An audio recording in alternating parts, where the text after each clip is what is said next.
Boa noite a todos, sejam bem-vindos.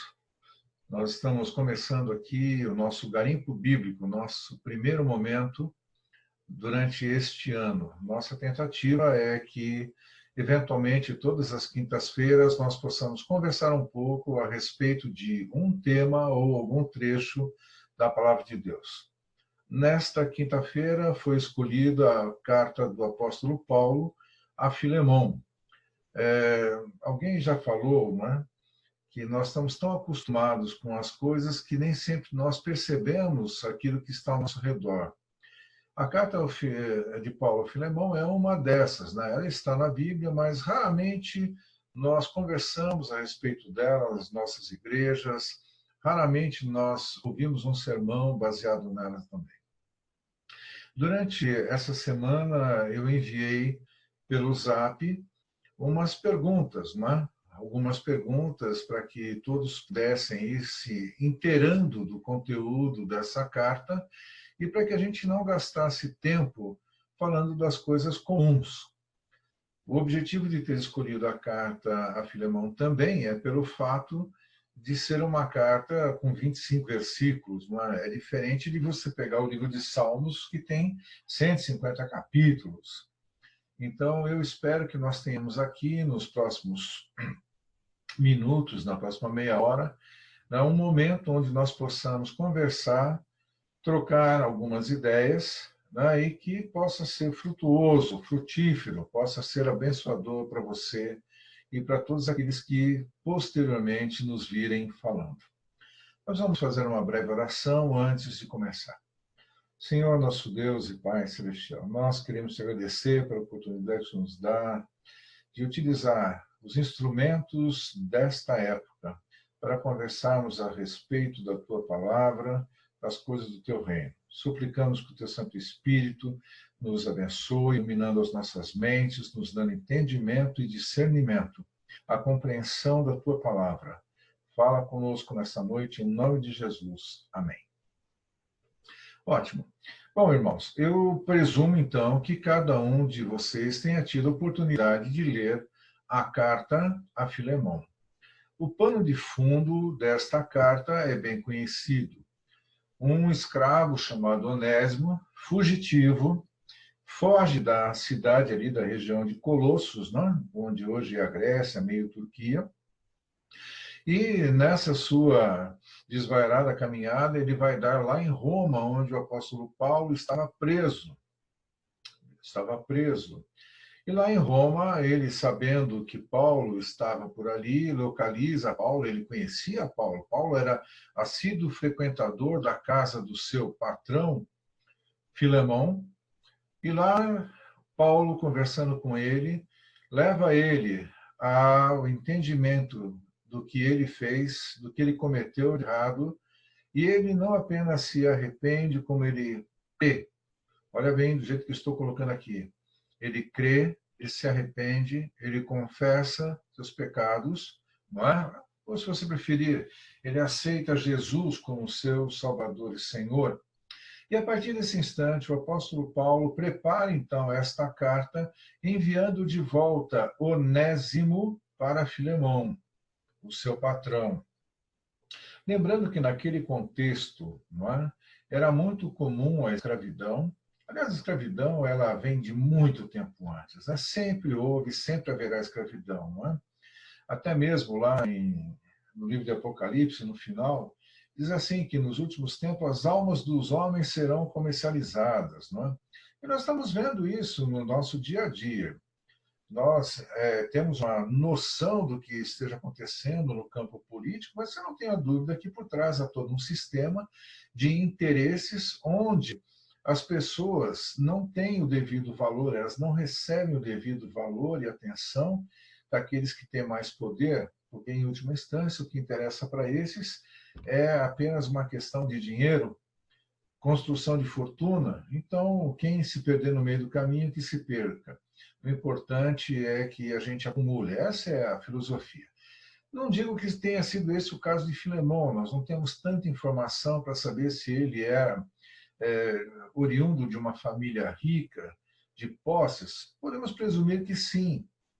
Então ele fazia e tinha escravos. O contexto dessa carta é importante por vários motivos. O primeiro motivo é um escravo chamado Onésimo, e aí tem uma característica importante. O nome Onésimo, se nós traduzíssemos ao pé da letra, do grego para português, seria útil. Útil. Por exemplo, meu nome é Francisco. Se eu traduzir literalmente para português, é aquele que é franco. Então, Onésimo é um nome que significa útil. E Paulo faz, inclusive, uma brincadeira no meio aí do texto, dizendo, olha, o Filemão, no passado, o Onésimo, que deveria ser útil, foi inútil. Mas agora eu estou mandando ele de volta e tenho certeza que ele será útil. Bom, dentro desse contexto também, é importante nós notarmos o seguinte: era um escravo fugitivo, um escravo que tinha, vamos dizer assim, pego alguma coisa do seu dono, né, para bancar até mesmo a sua fuga. E nessa, a pena para quem fizesse isso, para um escravo fugitivo, se ele fosse capturado, poderia ser até a própria morte. Mas ele dá lá com o apóstolo Paulo, e Paulo tem uma confiança tão grande em Filemão, né, que ele envia de volta Onésimo, certo de que Onésimo não fará mal nenhum. Desculpa, certo que Filemão não fará mal nenhum a Onésimo. É interessante que no início dessa carta o apóstolo Paulo diz a respeito de Filemão o seguinte: olha, Filemão, nós trabalhamos juntos, não é? Se você observar a terminologia, ele fala, você foi o meu colaborador. E ele menciona também outros membros da família de Filemão. Menciona a irmã Áfia e Arquipo, né? A mãe e o filho, a esposa de Filemão e o filho, também como cooperadores. E não apenas isso, companheiros de lutas. O Evangelho presume lutas. Nós teremos não apenas dificuldades, tribulações, mas teremos que lutar para manter a nossa fé. E veja só que interessante, esses irmãos, eles tinham a igreja se reunia aonde? Na casa deles. Então, todas essas coisas você já viu naquelas perguntas que nós enviamos, explicamos, e depois nós, quando publicarmos esse vídeo também, vamos colocar essas perguntas apensas para que você possa revê-las. Muito bem. Então, Paulo está se referenciando, dizendo, escuta, nós já caminhamos juntos, nós somos cooperadores, colaboradores, né? Nós já nos conhecemos há bastante tempo. O teu escravo veio bater na minha porta, ele se arrependeu, olha, estou mandando ele de volta para você. No meio do texto dessa carta, o apóstolo Paulo diz assim, tem mais, ó, eu não sei exatamente o que ele te roubou ou não roubou, mas se ele pegou alguma coisa, põe na minha conta. Põe na minha conta que eu pago. Eu, Paulo, escrevo de próprio punho, eu pagarei. É um negócio importante isso daí. Mas, não sei se os irmãos sabem, mas em países de fala inglesa, onde o sistema jurídico é diferente do nosso, o common law, se uma pessoa pegar um pedacinho de papel de pão rasgado e anotar ali, olha, eu, Chicão, devo para o Jonathan Lebedif 200 pau, e assinar, é dívida, declaração de dívida. Então, uma abreviação que em inglês tem assim, é um I, um ponto, um O, um ponto e um U. I owe you, ou seja, eu devo para você. É uma confissão de dívida. Então, agora você está entendendo de onde veio isso. O apóstolo Paulo já praticava isso há 2000 anos atrás. E ele diz com todas as letras, olha, se ele roubou alguma coisa de você, coloca na minha conta. Eu, Paulo, escrevo de próprio punho, eu pagarei. São coisas importantes, daqui a pouco nós veremos com mais detalhes. A carta continua, e nós vemos que lá no final ele fala também de outras pessoas que estavam por ali, ao redor dele, lá em Roma, mas especialmente de Epáfras, que era conservo daquela região também, de Colossos, né, e que estava com eles, e que provavelmente tenha sido, junto com Tíquico, quem levou essa carta para Filemão. Muito bem. O pano de fundo está traçado, nós já vimos. Era um escravo, fugitivo, que surrupiou alguma coisa do seu dono, fugiu, encontrou com Paulo, lá se converteu. Paulo está mandando de volta agora o escravo para o seu dono, tá certo? Na expectativa de que nada aconteça com ele. Se alguma coisa ainda está em dívida, olha, Paulo assume que vai pagar por ele. Isso são coisas importantes. Aonde está a garimpagem desse negócio? Não é? Aonde é que nós podemos perceber aqueles detalhes, diferentemente dessa história? Isso que nós vimos agora são coisas que estão relatadas em qualquer comentário bíblico. Em qualquer comentário bíblico, em qualquer exposição bíblica, você vai ver isso. Não é? Mas o que nós não costumamos e não percebemos nesse detalhe? A primeira coisa que eu quero chamar a sua atenção é o seguinte. No versículo 7, o apóstolo Paulo diz assim: pois, irmão, ô Filemão, eu tive grande alegria e conforto no teu amor, porquanto o coração dos santos tem sido reanimado por teu intermédio. Olha que coisa interessante. Esta palavra que foi traduzida aqui por conforto, não é? Ela poderia também ser traduzida por encorajamento. Sabe, quando você precisa de ânimo, você anda desanimado, cabisbaixo, meio depressivo, e aí vem alguém e te dá aquela levantada. É exatamente isso que o apóstolo Paulo está dizendo. Escuta, Filemão, olha, eu tive grande alegria e fui encorajado no seu amor, porquanto o coração dos santos tem sido reanimado por teu intermédio. Parece que Filemão, ele tinha uma característica pessoal peculiar. Ele era uma pessoa que tinha esta habilidade de encorajar, de colocar para cima as pessoas. Nós vemos isso aí no capítulo 1, versículo 7, quando nós lemos que o coração dos santos tem sido reanimado pelo intermédio da intervenção de Filemão. Nós lemos novamente no versículo 20, quando Paulo já pediu o que pediu para Filemão para receber Onésimo, né? Ele diz: olha, eu quero pedir, irmão, que eu receba de ti no Senhor este benefício. Olha, Filemão, atende ao meu pedido, recebe Onésimo, não é? Reanima-me o coração em Cristo. Paulo conhecia muito bem Filemão e sabia que ele era uma pessoa que encorajava outros. E a primeira pedra que nós temos que garimpar é essa: é nós percebermos que no nosso meio, seja nas nossas igrejas, no mesmo também, no meio até das nossas famílias, falta este componente tão peculiar e característico de Filemão, que era o de encorajar as pessoas, de colocar as pessoas para cima. Olha, se nós olharmos nas notícias do dia de hoje, noticiário, não importa se na internet, escrita, na televisão, nós somos bombardeados só com notícias ruins, coisas que nos colocam para baixo. O tempo todo nos empurram para baixo. Como é bom quando nós temos gente, amigos, que nos colocam para cima, independentemente das circunstâncias, independentemente das notícias, boas ou ruins, pessoas que olham para a gente e conseguem ver na gente pontos bons e, através desses pontos bons, levantar a moral da gente, o moral da gente.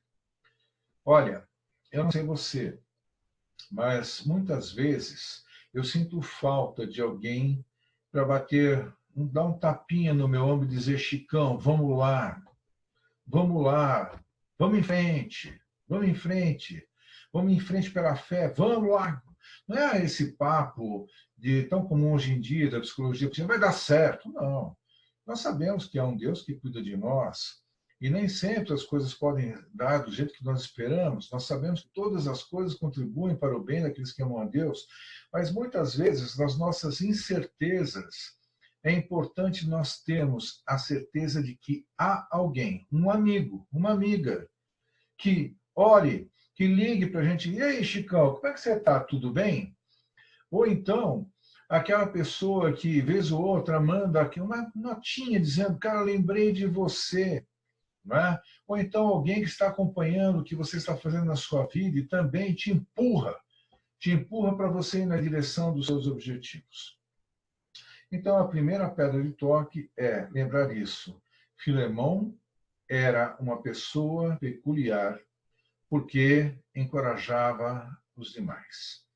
Ele reanimava o coração das pessoas, porque ele tinha uma atitude positiva para a vida e encorajava as pessoas. É importante você reparar no seguinte, nesse contexto todo, o apóstolo Paulo, ele, como diz o nome, ele era um apóstolo. E nesse texto aí de Filemão, nós vemos ele dizendo o seguinte, olha, Filemão, você sabe que você deve a sua própria vida a mim. Não é? Em última instância, nós sabemos o seguinte, nós podemos ficar ricos ou não ficar ricos, mas o que está em jogo é a vida eterna. Será que nós lembramos daquelas pessoas que nos anunciaram a palavra de Deus e entendemos que essas pessoas foram instrumentos de Deus para enriquecer as nossas vidas e permitir que a salvação entrasse na nossa vida, no nosso lar? E é isso a verdadeira riqueza. A verdadeira riqueza é sermos salvos, é termos a garantia da eternidade.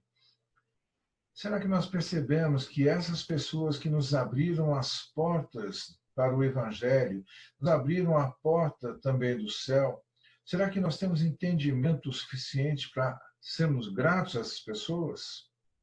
Olha, eu me lembro com muito carinho. Agora há pouco, antes de falar para vocês, eu estava lembrando ainda do ano de 1971, quando realmente me converti, lembrando de alguns amigos. Eu era extremamente tímido. E eu lembro que eu não ia, quando eu ia até a igreja, eu ia acompanhando a minha irmã Cristina, e ela entrava na igreja e eu ficava sentado na calçada, quando muito, no para-choque de um Fusquinha verde do Onofre. E eu me lembro muito bem de um homem chamado Dorival Brizola, um jovem naquela época, que vez ou outra falava, vamos entrar, Chicão, vamos entrar, e eu não entrava. Só que terminava o culto terminava cedo nessa igreja, e os jovens saíam para ir comer uma pizza, fazer alguma coisa, e eu era um duro, gente, era um duro que não tinha tamanho. E eles me convidavam e falavam, escuta, vamos conosco. Eu falava, não, pode deixar. A gente paga você. Eu não vou esquecer que a primeira pizza que eu comi na minha vida, numa pizzaria, eu comi acompanhando esses camaradas. Eu tinha estado numa outra pizzaria com meu pai, mas eram os amigos do meu pai, não eram os meus amigos. E assim foi. Então, esse Dorival Brizola e outros tiveram um cuidado muito grande para comigo. E foi por essa insistência que a gente foi indo. Eu tinha crescido no lar evangélico, mas foi nesse contexto que eu me encontrei com Cristo. Eu percebi que eles tinham alguma coisa que eu precisava. Eu queria ter esse Cristo que eles tinham. Então, irmãos, estão caminhando aqui para 50 anos. Ano que vem, se Deus quiser, 50 anos dessa decisão abençoada. E eu agradeço por pessoas que demonstraram carinho por mim, abrindo essa porta. Mas veja só, o apóstolo Paulo, nesse contexto, ele diz, olha, Filemão, fui eu quem abri a porta para você, então você se deve. Se você tem esse estilo de vida hoje, se você vai gozar na eternidade amanhã, você se deve completamente a mim. E aí vem a segunda pedra de garimpo. No nosso texto, não é? Paulo diz assim, olha, eu sei que eu estou pedindo, não é? Eu sei que eu estou pedindo, mas ainda, versículo 8, ainda que eu sinta plena liberdade em Cristo para te ordenar o que convém, prefiro, todavia, solicitar em nome do amor. Olha só, Que coisa interessante. Paulo é apóstolo, ele tem autoridade, ele sabe dessa dívida de vida e vida eterna, mas em momento nenhum ele usa da pose da autoridade para impor qualquer coisa. Que exemplo de gentileza cristã! Que exemplo de gentileza cristã! Como nós também precisamos aprender isso. Muito embora alguns de nós tenhamos e estejamos numa posição de autoridade, nem por isso nós precisamos bater no peito e arrogantemente exigir que outros façam aquilo que nós queremos que seja feito. Não, muito pelo contrário. Muito pelo contrário. Nós podemos seguir o exemplo de Paulo e falar: olha, eu estou pedindo, irmão, eu estou pedindo, irmã, que você pense e eventualmente faça o que eu estou pedindo que seja feito em nome do amor. O exemplo da gentileza cristã. Então, essas são as duas pepitas que eu quero colocar para você nesta noite. A primeira pepita é do encorajamento, não é? Ser ou não uma pessoa que encoraje outros. Para mudar, como se diz hoje em dia, o modo de pensar, de só olhar o lado negativo das coisas e entender que por trás da história há um Deus que cuida de cada detalhe. E se há um Deus e nós temos a presença desse Deus dentro de nós pelo seu Santo Espírito, que cuida de nós em cada detalhe, não é? Eu não vou me opor, muito pelo contrário, eu vou remar a favor e vou encorajar os meus irmãos em Cristo para que eles andem dignamente do modo como Cristo tem chamado a cada um de nós.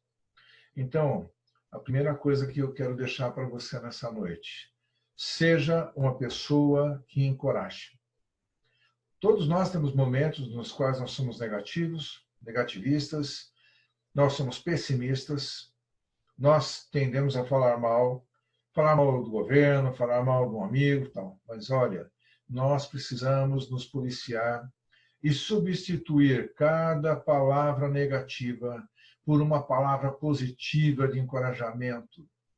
E talvez a lição que fica aqui seria como muito bom se nós pudéssemos fazer uma listinha e ainda hoje entrar em contato com um, com dois, com três, amanhã outros, para dizer: escuta, eu estive pensando em você, irmão, e eu estou ligando para dizer que eu oro por você e eu quero que você se sinta encorajado nesse momento de angústia, de pandemia, não é?